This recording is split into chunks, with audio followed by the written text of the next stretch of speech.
Hello everyone and welcome to my YouTube channel. Today we are going to discuss about how to enable cookies on your iPhone iOS 18. For example, if you want to enable cookies on Safari or any kind of a browser which you use on iPhone iOS 18. So how you can do that? For this, what you have to do, you have simply watch this video completely. So without wasting any time, let's start the video. So first of all, what you have to do, you have to simply make sure that you are connected to a proper Wi-Fi or internet connection. And after that, what you have to do, you have to simply go to settings. And here what you have to do, you have to simply go to general, and this time you have to scroll it down until you find the option of transfer or reset iPhone. So here you have to simply click on reset, and you have to simply reset all of your network settings.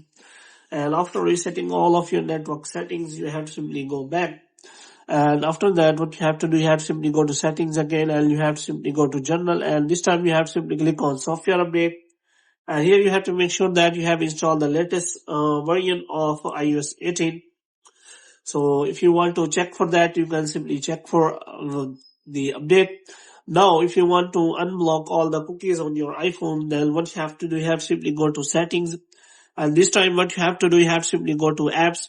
And in apps, what you have to do, you have to look for Safari here. So in Safari, what you have to do, you have to check the settings of the Safari. So you have to simply click on that. And after that, what you have to do, you have to scroll it down.